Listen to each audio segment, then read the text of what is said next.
Alright, so if you guys remember last year during the summer, I did a big challenge on this channel where I went in and I platinumed almost every single Ubisoft game to ever exist, doing all of the Assassin's Creeds, obviously, and seeing as Ubisoft just released a new one, I felt almost obliged to do it, just for the hatred of the game. So today I did get the Platinum Trophy on Assassin's Creed Shadows. Now this game has a lot of mixed opinions on it, which are all valid on both sides, but we will get to that later. For now, the game just has 55 trophies including the platinum. It takes, according to the trophy guide, around 70 hours, but I did it in under 40 because nobody should have to spend 70 hours playing this game even if they were forced to. And there really isn't any missable trophies or difficulty trophies, so the rating of 3 out of 10 is very accurate. And with that all said, let's begin. Stage 1 is to beat the story while also going after these legendary animals called Sumi-E, who only appear at one time in the differing seasons of this game. Yes, Assassin's Creed Shadows has seasons in it. Why, you might ask? Well, I'll ask you this. Why not?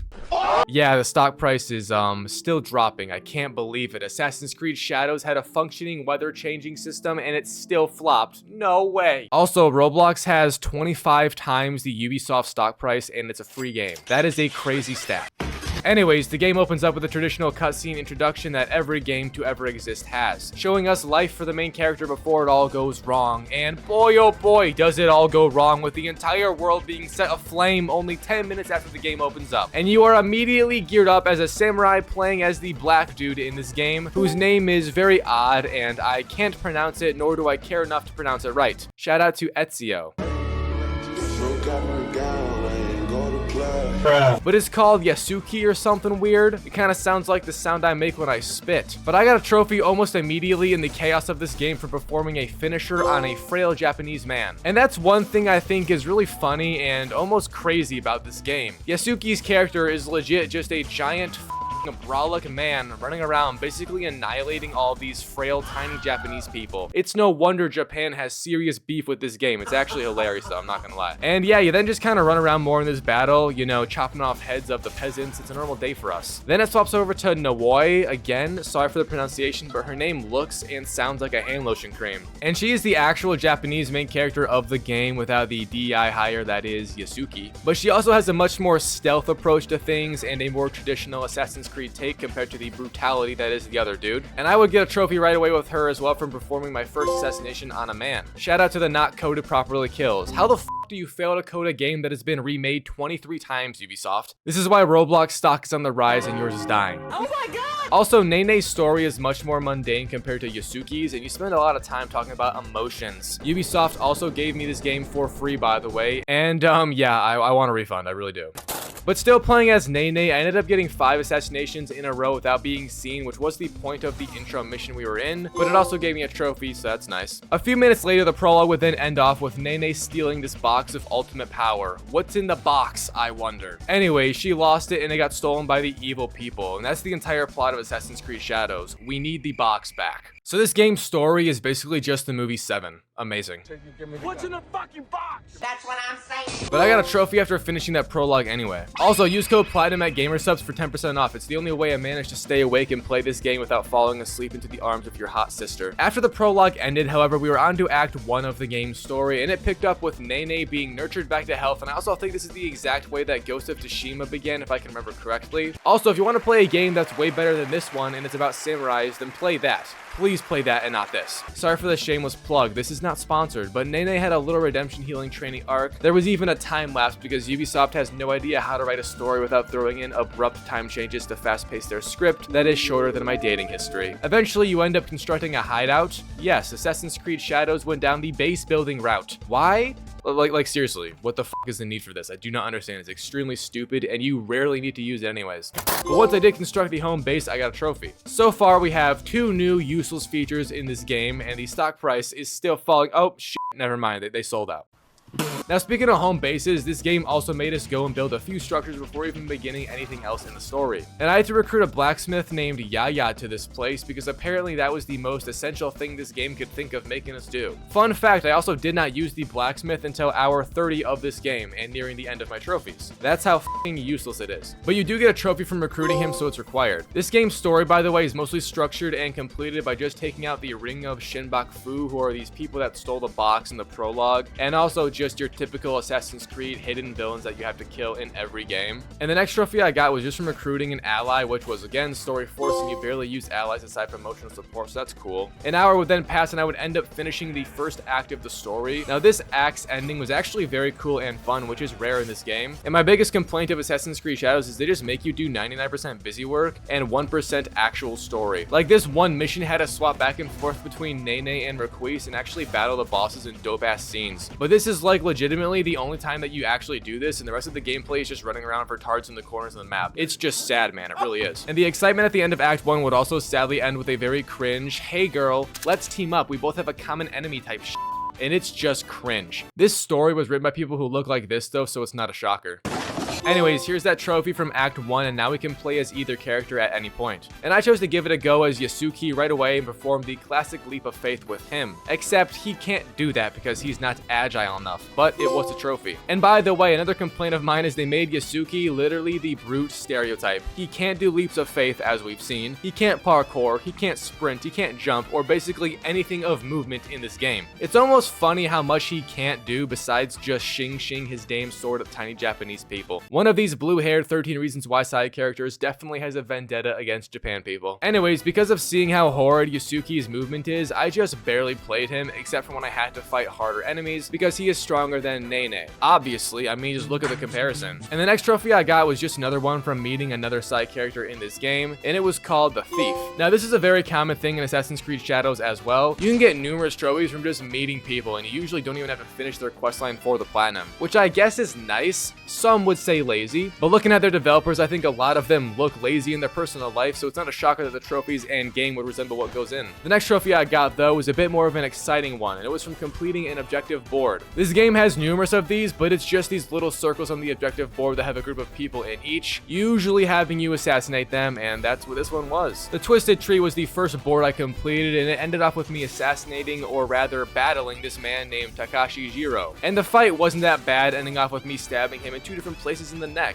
So here's that trophy pop once he bled out on the stairs like a real man would. However, sadly that was the last trophy I would get for a while because the main story really doesn't feature too many trophies that are natural outside of the main act completion ones and a few in the intro. So I would end up just getting another meat person trophy, which is almost as disappointing as Ubisoft is. I think an absent father figure actually has more pride in their craft than Ubislop. I then just got the only missable trophy of the game called Scouting Mission, which is just not missable because you can turn on and off the feature that makes this missable inside of the settings. So I'm not sure why it's marked as missable on the guide and even in the game when selecting the guided story setting. It's kind of retarded low-key. Eventually though, I would end up doing some side activities to get knowledge points so I could unlock more skills and not be so useless like my left hand. And I did an event called Kata with Yasuki, which is like a shadow boxing one, but you use a weapon and it's very easy to complete. You also get infinite retries to make it even better, so that's great. And here's a trophy from it once I completed my first one. I would then end up just getting multiple combat trophies in a row, and this game actually has quite a few of these. But the first one was from shooting an enemy in the knee with an arrow, which I 100% did pre-plan. They call me Degree 1 Murder with my actions. I then just performed a landing roll with Nene, which was on complete accident because I was falling very far and I just thought, why not? I also tried to be Spider-Man and swing from grappling hook to grappling hook out of sheer adrenaline-induced action. And as I mentioned earlier, this game's entire storyline, at least the main one needed for completion of Acts 2 and 3, are almost entirely surrounding that Shinbok Furu enemy circle. And eliminating them takes very high levels of actual levels on your character to stand a chance, and a lot of other busy work to hunt some of them down. So in turn, I just kind of had to almost do side things to level up, and I got a ton of trophies in this free roam time, you could say. The first one I got was from visiting every province on the map, and there really isn't that many, so this isn't a hard trophy to get. You also do have to go to every single one anyways for the story progression, so it's kind of natural. I then just completed my first Kofun. A Kofun sounds like a hibachi appetizer, and it probably is somewhere, but in this game it just means cave. And there isn't a lot of these in the game in general, but all you do in them is a ton of parkour and zero combat. Once reaching the end, you have to loot a special chest to finish it off, and the trophy will then pop along with it. The next 3 trophies I got were then all, and I kid you not, all trophies from just greeting side characters. And you don't even have to do the missions from them at all, like I said. The first person was named Walter Waita, hence the Toxin Master trophy name. Secondly, we greeted Luigi's son, hence the Eager Assassin name, if you know, you know. And finally, we met Jean. He's just a Ronin, whatever the fuck that means. I would then go on to finish Act 2 of the game, which another weird thing in this game's story is that these act trophies just kind of pop whenever you complete complete all of the requirements for them, and there isn't really a definitive story marker that says, hey guy, follow this questline to finish the second act, which I think is kind of weird and very much a tactic to make the story of Assassin's Creed Shadows seem longer and bigger than it really is. It's kind of like they tried to give this game Viagra by hiding its minimal story behind side quests looking like they matter when they don't. For example, a main quest marker looks the exact same as a quest marker where you might need to collect tea for Tea Merchant, and I personally think that is dumb.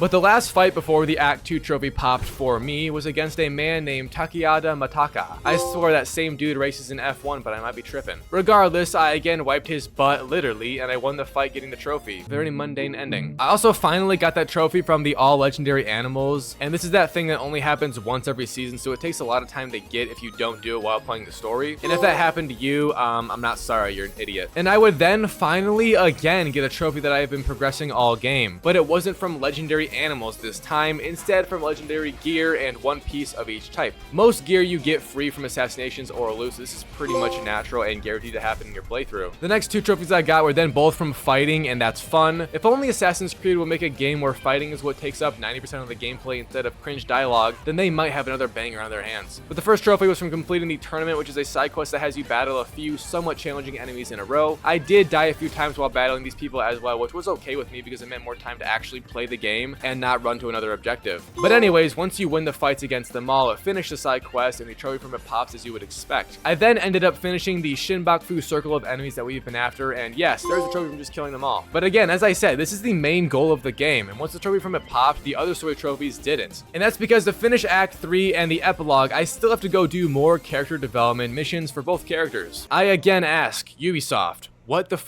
is this story, bro?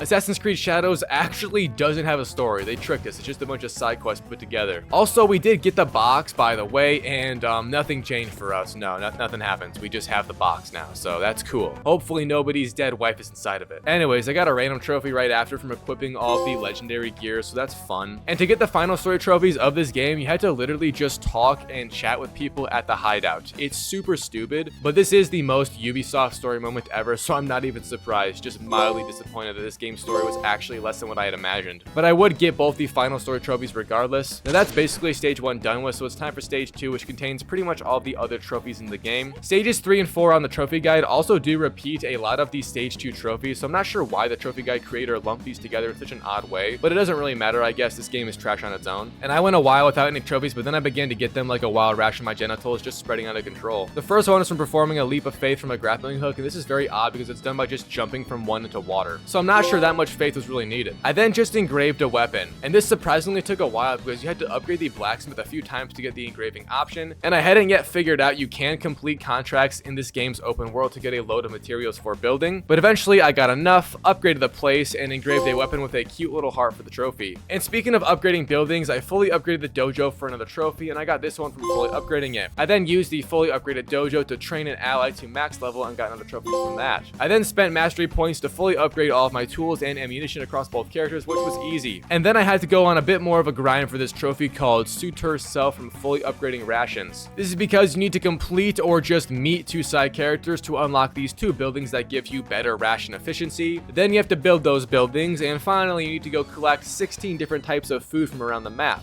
But they all get marked on where to get, so it's not hard, it's just a bit time consuming. And once grabbing all of them and finishing the side quest, you get the fully upgraded rations trophy, along with a trophy called Collector, because that was apparently a full set of collectibles done with. I then went around the map as Nene, and I did every single one of these activities called a Kuji Kiri, which is just a meditation button pressing event for a trophy. I then adopted a pet which serves 0 purpose or benefit aside from it being another trophy. And I added a Sumi-e painting to my home base for another. I then walked into this waterfall inside the hideout for yet again another dumb trophy that is literally useless and takes 0 effort, like this game. The next trophy I would get was then much more difficult in comparison, and I had to go to every province and complete a contract in each of them. Although completing a contract isn't hard, this did take a while because I didn't know which ones I had already done, so I just redid them all shamelessly. I then finally finished these 2 side quest lines which unlocked more mastery skills so I could complete the ways of Shinobi and Samurai, both of which had a ton of busy work and low-key more grindy than the main story. But you basically just had to kill a ton of people in certain objective circles for these to unlock the lock skills needed. And with those done, it was literally just cleanup time if it wasn't already cleanup time. And I got a trophy from escaping conflict with a breathing rod, and this can only be done in a small pond and not a moat like most castles have. I then distracted the same enemy I just escaped from with a bell 3 times for another trophy. I assassinated an enemy through a shoji door, a powerful guardian in one go, and I parried an arrow with Yasuki for a trophy. I would then use this skill called the samurai stand, which is like a ultra powerful move, but only on one enemy to ensure it performed a finisher, so I could get this trophy from it. I then chased down a trophy from kicking an enemy from a high place, which was very buggy for me, and I did it numerous times without it popping. So much so I had to check its description again before it finally worked. No clue why. But then I did another kind of hard trophy from performing a finisher on an enemy inflicted with both poison and daze effect at the same time. Very hard to time this one out, by the way. I also did another stupid timing trophy from sheathing your weapon after killing an enemy with bleed. However, this does have a giant leeway time, so it's actually not that bad. It's still confusing though. And my final trophy was then from just reaching the highest point of the map, and it was so conveniently just on a viewpoint atop a mountain. I just climbed up, then got the trophy and the platinum trophy pop added on. I then took a photo for the gram as usual, and if you guys follow me on Instagram and Twitter, you can see when I'm platinuming games, rage quits, and controller smashes, so make sure to do that. And if you don't, that's okay, you're just a loser. But anyways, that was the Assassin's Creed Shadows Platinum Trophy experience. I am now dead inside. Overall, I think the game is complete trash.